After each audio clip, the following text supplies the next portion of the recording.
4 de dezembro de 1872. Atlântico Norte, a aproximadamente 600 milhas a oeste de Gibraltar. O brig canadense Dei Gratia avista uma embarcação à deriva.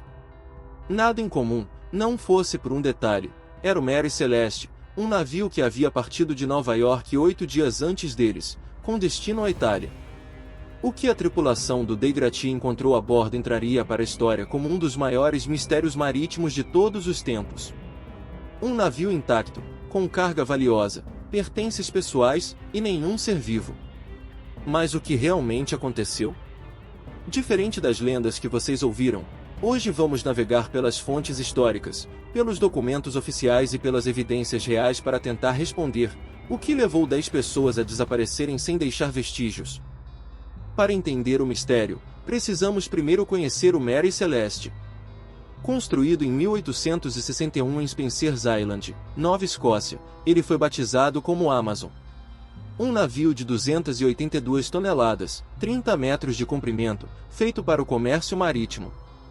Em outubro de 1872, sob nova propriedade e novo nome, o Mary Celeste estava ancorado em Nova York, pronto para mais uma viagem. No comando, o capitão Benjamin Spooner Briggs. Um homem de 37 anos, experiente, religioso, respeitado em sua comunidade em Marion, Massachusetts. Em uma carta escrita à sua mãe em 3 de novembro de 1872, Briggs demonstrava confiança. Escutem estas palavras, preservadas até hoje no Peabody Essex Museum. Nosso navio está em belas condições. Espero ter uma boa viagem. Minha esposa Sarah e nossa pequena Sofia estão animadas com a travessia. Sarah Elizabeth Briggs, sua esposa, e a pequena Sofia Matilda, de apenas 2 anos, o acompanhavam. Uma prática comum para capitães em viagens longas, mas que tornava aquele navio também um lar. Completavam a tripulação mais 7 homens, o primeiro imediato Albert Richardson, o segundo imediato Andrew Gillen, o cozinheiro Edward Head, e os marinheiros Volkert Lorenzen, Arian Martens e Boy Lorenzen. Homens do mar, experientes. A carga? 1.701 barris de álcool industrial, destinados a Gênova, na Itália. Uma carga valiosa, mas também perigosa. No dia 7 de novembro de 1872, o Mary Celeste levantou âncora e partiu para o Atlântico. Ninguém imaginava que aquela seria a última vez que viriam aquelas 10 pessoas com vida. O navio fantasma.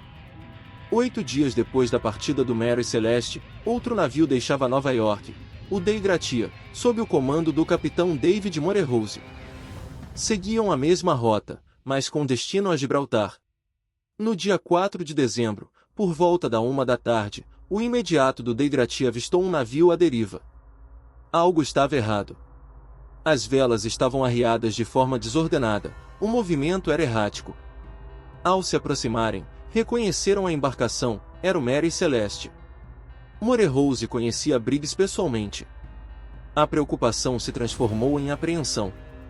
O imediato Oliver Devial e 2 marinheiros foram enviados para investigar. O que encontraram foi uma cena que desafiaria qualquer explicação. O navio estava em condições de navegar. As velas, embora em mau estado, estavam lá. A carga estava intacta. Mas não havia ninguém. Os pertences pessoais permaneciam nos camarotes.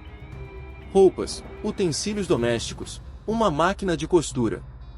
De acordo com o relatório do inspetor John Austin, que investigaria o caso semanas depois, um frasco de óleo estava em pé sobre a máquina, em sua posição perpendicular própria. Detalhe importante: se o navio tivesse enfrentado uma tempestade violenta, aquele frasco teria caído. A despensa estava abastecida com comida e água para 6 meses. Mas algo crucial estava faltando: o único bote salva-vidas do navio havia desaparecido. Também não havia sinal do cronômetro, do sextante dos documentos de registro do navio. Itens essenciais para a navegação, que o capitão jamais deixaria para trás em um abandono ordenado. No porão, cerca de 1,5 metros de água. Uma quantidade considerável, mas não o suficiente para afundar o navio imediatamente. E mais, uma das bombas de esgoto estava desmontada, como se alguém tivesse tentado consertá-la. Não havia sinais de luta. Nenhum vestígio de sangue, nenhum indício de incêndio ou violência. A impressão era de que a tripulação simplesmente evaporou. Como se tivessem abandonado um navio perfeitamente habitável em questão de minutos. O Mary Celeste foi rebocado para Gibraltar. Em 22 de dezembro de 1872, um tribunal do Almirantado Britânico iniciou uma audiência para determinar a recompensa da tripulação do Dei Gratia pelo salvamento. Mas o que deveria ser uma formalidade transformou-se em um inquérito criminal. O procurador-geral, Frederick Solly-Flood, assumiu o caso com uma desconfiança férrea. Ele não acreditava em navio fantasma.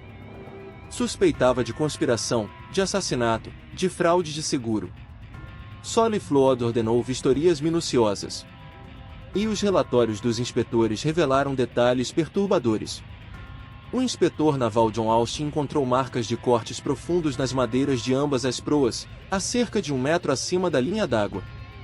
Em seu relatório, ele escreveu: estes danos não poderiam ter sido causados pelo tempo e foram aparentemente feitos por um instrumento cortante afiado aplicado continuamente. Mas, uma espada encontrada na cabine do capitão, ainda dentro da bainha, apresentava marcas que Austin descreveu como se tivesse sido manchada de sangue e depois limpa. Em uma vistoria posterior com oficiais da Marinha Real, Solly-Flood reportou ter encontrado, no corrimão de estibordo, marcas aparentemente de sangue e uma marca de um golpe, aparentemente de um machado afiado. Para Solly-Flood, não havia dúvida, a tripulação teria acesso ao álcool da carga e, embriagados, assassinaram o capitão, sua família e o imediato. Depois, danificaram as proas para simular uma colisão e fugiram em outro navio. Mas as acusações não se sustentaram. A tripulação do Dei Gratia foi inocentada, mas a desconfiança permaneceu. A recompensa que receberam foi irrisória, apenas 1/6 do valor do navio, cerca de $1.700 de um total de 46 mil. Um claro sinal de que as autoridades ainda acreditavam que havia algo de errado. Para separar os fatos da ficção, é preciso ir além das lendas. É preciso consultar as fontes primárias. E elas existem, preservadas em instituições de memória.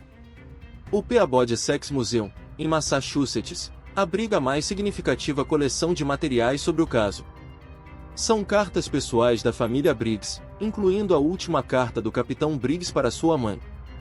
Documentos que nos permitem conhecer o homem por trás do mito.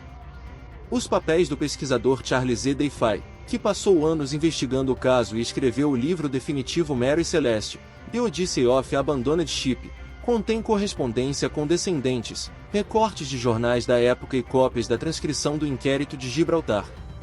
Na New York Public Library, a coleção de George S. Bryan reúne as pesquisas que ele usou para escrever Mystery Ship, uma das primeiras obras a separar os fatos da ficção já em 1942. São esses documentos que nos permitem questionar: será que as manchas na espada eram realmente sangue? Será que os cortes na proa não poderiam ter sido causados pelo choque com destroços? Será que a teoria de Solly-Flood não era apenas o preconceito de um procurador que não aceitava o inexplicável? Ao longo de 150 anos, dezenas de teorias foram propostas. Vamos confrontá-las com as evidências. Motim? Assassinato? A ausência de sinais de luta, a presença de pertences de valor e a carga intacta tornam essa hipótese improvável. Marinheiros amotinados não abandonariam um navio com carga valiosa. Fenômenos naturais como maremotos ou trombas d'água. Não há registros de eventos dessa magnitude na região naquela data. E o estado do navio, com objetos delicados no lugar, contradiz a passagem de uma força capaz de varrer 10 pessoas. Resta a hipótese mais aceita pela historiografia moderna, o vazamento de álcool. Os 9 barris vazios encontrados no porão eram de carvalho vermelho, madeira mais porosa que o restante. Eles vazaram, enchendo o porão com vapores inflamáveis. O pânico de uma explosão iminente pode ter levado o capitão Briggs a uma decisão extrema, ordenar que todos abandonassem o navio no bote, mas mantendo-o atado ao Mary Celeste por um cabo, na esperança de retornar quando os vapores se dissipassem. O desfecho trágico teria sido o rompimento do cabo durante a noite, deixando o bote à deriva. Sem meios de navegação e suprimentos adequados, os ocupantes teriam perecido no Atlântico. Em 2002, a documentarista Anne McGregor levou essa hipótese a sério. Utilizando dados do ICOAS, o Banco Internacional de Dados Oceânicos e Atmosféricos, sua equipe reconstituiu as condições climáticas de novembro e dezembro de 1872. A conclusão foi reveladora. Briggs provavelmente superestimou sua posição em cerca de 220 km devido a um cronômetro defeituoso. Ele acreditava estar muito mais perto dos Açores do que realmente estava. Ao avistar terra mais tarde do que o esperado, pode ter acreditado que o navio estava à deriva em direção a Rochedos. E mais, as bombas estavam obstruídas. Uma delas foi encontrada desmontada. Sem bombas funcionando, Briggs não tinha como esgotar a água que entrava no casco nem como medir com precisão se o navio estava realmente afundando. Diante do mau tempo, da proximidade da terra, da ameaça de explosão e da incapacidade de avaliar o risco real de naufrágio, um capitão prudente e responsável como Briggs poderia ter tomado a decisão mais segura: abandonar o navio temporariamente. Uma decisão que se revelou fatal. O mistério do Mary Celeste atravessou os séculos e se transformou em lenda.